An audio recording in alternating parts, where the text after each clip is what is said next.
నేను కలెక్టర్ గారు, స్థానిక శాసనసభ్యులు అశ్వరెడ్డి గారు దాదాపు 3,90 లక్షల రూపాయలతో వాళ్ళు సబ్స్టేషన్ కట్టాము.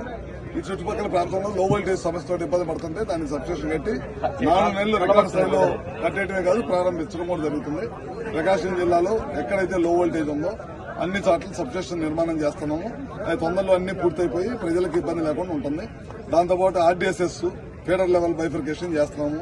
దాదాపు ఒక గిద్దలూరులోనే దాదాపు 90 కోట్లు పెట్టాము. ఇప్పటికి 75 కోట్ల రూపాయల పనులు అయిపోయినాయి. మిగతా కూడా కంప్లీట్ చేయమన్నాం. ప్రకాశం జిల్లాలో 650 కోట్ల రూపాయలతోటి ఫీడర్ లెవెల్ బైఫర్కేషన్ ఆర్డీఎస్ఎస్ ద్వారా చేస్తున్నాం. వాటన్నిటి కూడా 65 నుంచి 68% వరకు పనులు పూర్తయిపోయినాయి. ఎట్టి పరిస్థితుల్లో ఆగస్టుకి పూర్తి చేయాలనే దశగా ఈ ప్రభుత్వం పనిచేస్తుంది.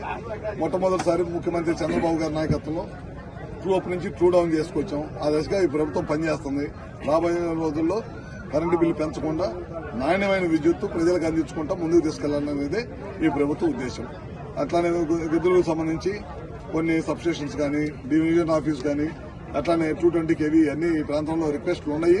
వాటి మీద భూసేకరణ చేస్తున్నాం. భూములు కూడా తీసేసుకుంటున్నాము. తొందరలోనే ప్రాజెక్టు ప్రకారం ఒక్కొక్కటి వరుసను ఇచ్చుకుంటూ వెళ్ళిపోయి గిద్దలూరు, మార్కాపురం, కనిగిరి ఈ ప్రాంతాల్లో కొత్తగా ఏర్పడిన జిల్లా మా డిపార్ట్మెంట్ తరపు నుంచి ఏ ఒక్క సమస్య ఉన్నా సరే తీసుకొని తప్పకుండా చేస్తాము. అట్లానే మన పక్కన కనిగిరిలో కానీ మార్కాపురంలో కానీ రిలయన్స్ సంస్థ వచ్చింది. బయోగ్యాస్ ప్లాంట్లు పెట్టిస్తున్నాము. మన అశోక్ రెడ్డి గారు కూడా అడిగారు మా ప్రాంతంలో కూడా ల్యాండ్ ఇస్తాం పెట్టించమని. తప్పకుండా ఆ ప్లాంట్లు పూర్తి చేసిన తర్వాత ఇమీడియట్ గా దీన్ని కూడా చేస్తాం. లేకపోతే ఇంకేమైనా ఇండస్ట్రీస్ వస్తే కనుక మా దగ్గరికి ఇన్వెస్ట్మెంట్ కి తప్పకుండా మా ప్రాంతాన్ని అశోక్ రెడ్డి గారు గిద్దలూరుని చూపించి తప్పకుండా ఇక్కడికి ఏదో ఒక ఇండస్ట్రీగా కూడా కావాలని గిద్దలూరు ఎమ్మెల్యే గారు ఇప్పటి నుంచి అశోక్ రెడ్డి గారు అడుగుతున్నారు. తప్పకుండా చేస్తామని చెప్పి తెలియజేస్తున్నాం. ఓకేనా?